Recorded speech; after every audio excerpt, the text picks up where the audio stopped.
विद्यार्थी मित्रांनो, सह्याद्री ट्युटोरियल्स मध्ये तुमचं स्वागत आहे. अतिशय महत्वाचा व्हिडिओ आहे. का? तर मी तुम्हाला अक्षरशः सांगतो, गेल्या वर्षीचा माझा 3 मुलांचा रिझल्ट मी इथे तुमच्या समोर लिहिलेला आहे. त्यातला तिसरा रिझल्ट आमच्यासाठी अतिशय शॉकिंग होता. पॉइंट काय आहे बघा, की मार्क्स व्हर्सेस पर्सेंटाइल. हे कशावर डिपेंड आहे? शिफ्ट, त्याची हार्डनेस, हार्डनेस म्हणजे टफनेस म्हणायला पाहिजे. म्हणजे पेपर किती सोपा होता, कठीण होता, त्याच्यानुसार ते पर्सेंटाइल व्हॅरी होतं, मला मान्य आहे. पण आज जो विषय आहे तो अतिशय महत्वाचा आहे. याची जाणीव तुम्हाला मला आजच करून द्यायची आहे. म्हणजे इथून पुढे तुम्ही अलर्ट राहाल. काय प्रकार आहे बघा, साधारण 84 नाही, माझ्या एका स्टुडंटला गेल्या वर्षी 84च मार्क होते. त्याचं मार्क लिस्ट आहे माझ्याकडं. सीईटीचं म्हणूया आपण, पर्सेंटाइल 93.6 म्हणजे ऑलमोस्ट किती 94. याचा अर्थ सोप्या शिफ्टमध्ये एवढ्या मार्काला एवढं पर्सेंटाइल नाही येणार. जर शिफ्ट खूपच सोपी असेल तर कदाचित 100 मार्काला एवढं पर्सेंटाइल मिळू शकेल, मी मान्य करतोय. ओके, चला. 77 मार्क असणाऱ्या मुलांना 85 टू 90 पर्सेंटाइल मार्क मिळतायत, की जे ठीक-ठाक वाटतात पालकांना. 90 पर्सेंटाइल मिळालं की पालक एवढे नाराज होत नाहीत. पण मी तुम्हाला सांगतो, माझ्याकडे एक रिपीट स्टुडंट जॉइन झाला यावर्षी. त्याचा गेल्या वर्षीचा स्कोर किती आहे बघा, 67. तर 10च मार्क कमी आहेत. 77 ला 90 पर्सेंटाइल. ॲक्चुअली मी इथं फिल इन द ब्लँक टाइपमध्ये लिहायला पाहिजे होतं. मी तुम्हाला गेस करायला लावलं पाहिजे असतं. मुलांना वाटतं 77 ला 90 पर्सेंटाइल ना, मग 67 ला 80 मिळतील. नाही बाळांनो, 60 किंवा 60 पेक्षाही खाली तुम्ही जाऊ शकता. तर 10 मार्क. तर 10-15 मार्कामुळे तुमचं पर्सेंटाइल खूप खाली येतं आणि त्यावेळेस वेळ निघून गेलेली असते. मग आता करायचंय काय? मला सोल्युशन द्यायचंय. पहिली गोष्ट म्हणजे ॲट एनी कॉस्ट तुम्हाला 200 पैकी निदान बाळांनो 80 प्लस राहिलं पाहिजे. ठीक-ठाक स्कोरसाठी, पर्सेंटाइलसाठी. आणि 200 पैकी 100 प्लस राहिलं, तर one of the second tier, 2 tier म्हणजे दुसऱ्या ग्रेड मधलं one of the best college मिळू शकतं. पण 100 पैकी 200 पैकी 120 प्लस गेला, तर one of the best college मिळू शकतं. आणि 130 प्लस कडे गेला, मुलीमध्ये असेल तर कमेन्स कॉलेज मिळू शकतं, मुलांमध्ये वालचंद व्ही-आय-टी मिळणारच. पण पी-आय-सी-टी नाही, नाही, नाही. सी-ओ-पी नाही. सी-ओ-पी पाहिजे असेल तर तुम्हाला 200 पैकी ब्रांचवर डिपेंड आहे. आपण सी-एसचाच विचार केला, तर मला तर असं वाटतंय की 170 प्लसचं टार्गेट पाहिजे, तर सी-ओ-पीचे चान्सेस आहेत. बरं ते जाऊ द्या. आपला मुद्दा काय आहे? एक चांगला स्कोरसाठी निदान बेस कुठनं सुरुवात केली होती? 80 प्लस म्हणलो होतो ना, बरोबर आहे ना? पण माझं ऐकाल तुम्ही? केमिस्ट्री किती मार्क, किती प्रश्न आहेत केमिस्ट्रीचे? 50 प्रश्न आहेत. ओके. किती वेळ मी तुम्हाला देणार आहे? हार्डली 15 ते 20 मिनिटं. हो, 15 ते 20 मिनिटात तुम्हाला हे 50 प्रश्न सोडवायची प्रॅक्टिस मी करून घेणार आहे. ओके. बरं, इतकं पॉसिबल आहे? हो, आहे. तुम्ही आमची आपली वायवा सीरीज फॉलो करताय ना, 13 व्हिडिओ मी दिलेत लक्षात घ्या. ते सगळे पी-वाय-क्यूज आहेत. आणि त्यात मी प्रूव्ह करून दाखवलंय पुस्तकातले ॲज इट इज प्रश्न येतात. अरे लाईन टू लाईन क्वेश्चन येतात. म्हणजे सांगू तुम्हाला, झिग्लर नाटा कॅटलिस्ट कुठं वापरतात सांगा? अँटिमनी ॲसिटेट, तुम्हाला सांगतो झिग्लर नाटा, अजून मला भरपूर कॅटलिस्टची नावं सांगायची आहेत बरं का, लक्षात घ्या. पोटॅशियम, MnO2 नावाचा एक कॅटलिस्ट आहे. ओके, व्हॅनॅडियम पेंटॉक्साइड नावाचा कॅटलिस्ट आहे.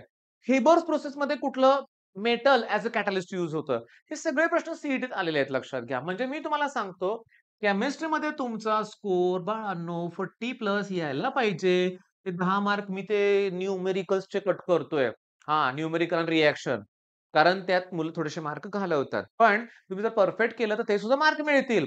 म्हणजे तुम्ही जर एक्स्ट्राऑर्डिनरी स्टुडंट असाल, 10वी ला एक साधारण 90% पेक्षा जास्त मार्क असणारे तुम्ही स्टुडंट असाल, तर तुमचं टार्गेट तर केमिस्ट्रीमध्ये 40 प्लस 45 प्लसचं पाहिजे. आता उरलं मॅथ्स. ओके, मॅथ्स तुम्हाला 100 मार्काला आहे. बरोबर आहे? ऐका माझं. वेक्टर लाईन प्लेनचे 10 प्रश्न असतात. Area area of the rectangle, area of the triangle, volume of the parallelepiped, volume of the tetrahedron, यासारखे ईझी क्वेशन्स वेक्टरचे येतात. लॉजिक आहे, मॅट्रिक्स आहे, डिफरन्शियल इक्वेशन चला भीती वाटते कॅल्क्युलसची. पण मॅथ्समध्ये कितीतरी टॉपिक असे आहेत, की जे ईझी आहेत, लक्षात घ्या. बरं, इथं आम्ही तुमच्याकडनं 60 प्लसची जर अपेक्षा केली असेल ना, तर तुम्ही 99 प्लस वाले मुलं आहेत, लक्षात घ्या. सांगा, देणार का तुम्ही मार्क एवढे आम्हाला? पाडू शकताय का तुम्ही मार्क? सोपं नाहीये ते. चॅलेंज आहे ते, लक्षात घ्या. खूप कष्ट घ्यावे लागतील. कसं घ्यायचं कष्ट? पहिली स्टेप, पुस्तक सोडवायचं. 2-2, 3-3 वेळा तुम्हाला ते प्रॉब्लेम बघा पहिल्या अटेम्प्टमध्ये तुम्हाला ते पुस्तक व्यवस्थित सोडवायचं आहे. दुसऱ्यांदा सोडवताना परत नाही सोडवायचं. पहिल्यांदा सोडवताना जे डाउट आले होते ना, तेवढेच बघायचे फक्त आणि तिसऱ्यांदा सोडवताना पुन्हा तेच करायचंय. डाउटच फक्त रिवाईज करायचे. म्हणजे 3 वेळा सोडवायचं म्हणजे 3 वेळा पुन्हा पुस्तक सोडवावं लागत नाही. पण 3-4 वेळा तर रिवाईज करा. सांगतो 80% प्रश्न हे पुस्तकातले ॲज इट इज मॅथ्सच्या पेपरमध्ये तुम्ही माझं चॅनल रेग्युलरली एकही व्हिडिओ माझ्या चॅनलवर मिस करायचा नाही बरं का. मग तो वायवा सीरीजचा असेल, नेम रिएक्शनचा असेल किंवा केमिस्ट्री इन 8 आर ती सीरीज असेल. कुठल्याही सीरीजचा व्हिडिओ तुम्ही मिस करायचा नाही. व्हिडिओ अपलोड झाला की बघायचं. या व्हिडिओत पण तुम्हाला मी जागा केलंय. एक रिस्पेक्टेबल स्कोर पाहिजे आपल्याला.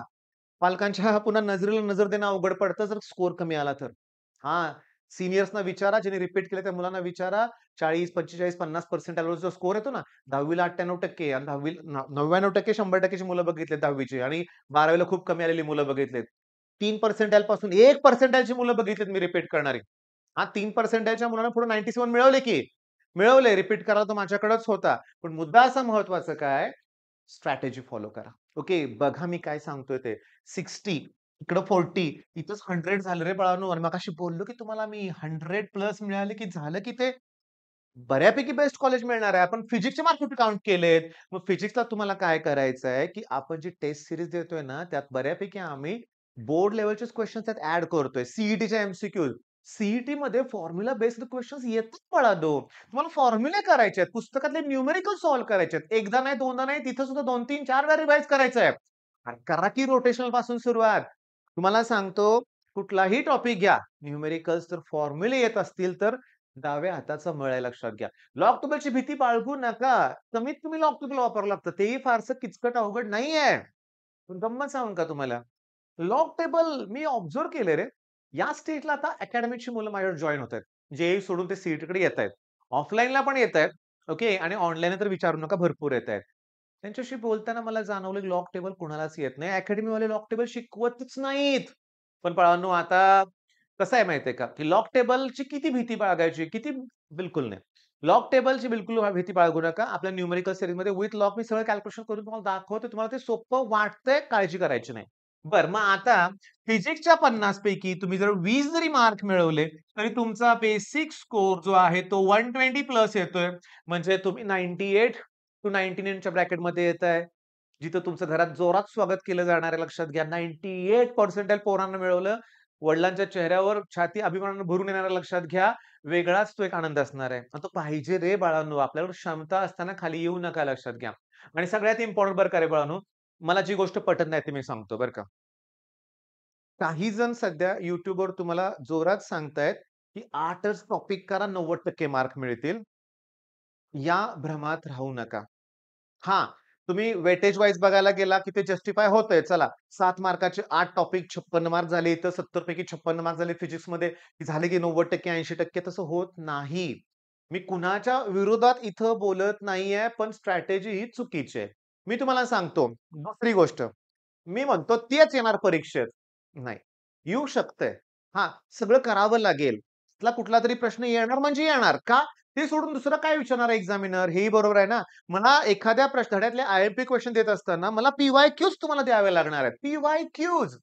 हां, हे सिक्रेट नाहीये. ते गोष्ट ठरलेली आहे, की पी-वाय-क्यूज इम्पोर्टंट आहेत.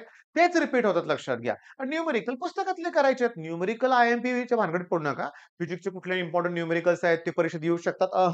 करावं लागेल सगळं. मग माझं ऐका ना तुम्ही लक्षात घ्या. कुठलाही पेपर काढा ना केमिस्ट्रीचा. कुठलाही पेपर काढा ना फिजिक्सचा 2021 पासून. आहे ना वाय लर्नर सगळे पेपर अवेलेबल आहेत रे. पहिले गोळा करायला लागायचे रे. आता अवेलेबल आहेत. तुम्ही कुठलाही पेपर काढायचा आणि बघायचं फिजिक्सचा करूया चला आपण आणि एक काम करूया चला. फिजिक्सचा ना 2025 आणि फेब्रुवारी मधला पेपर काढा. फेब्रुवारी किंवा मार्च मधला बरं का. लॉज बघा किती आलेत. किर्चॉफ लॉ ऑफ रेडिएशन आलाय, रेडिओएक्टिव्ह डिके लॉ आलाय, झेरॉक लॉचं काहीतरी स्टेटमेंट विचारलंय. 6च्या आसपास लॉ विचारलेत बाळांनो. 25 तर आहेत फक्त टोटल. बघा ना डेफिनेशन्स किती आलेत त्याच्यात. बघा ना डिस्टिंग्विश एखादी आलाय का प्रश्न. बघा ना एखादा ड्रॉ परफेक्टली ब्लॅक बॉडी किंवा फोटो इलेक्ट्रिक इफेक्ट डायग्राम आले का बघा ना. अरे आलेत प्रश्न. आता मी तुम्हाला सांगतो क्लिअरली बरं का. नीट लक्ष द्यायचं बरं का.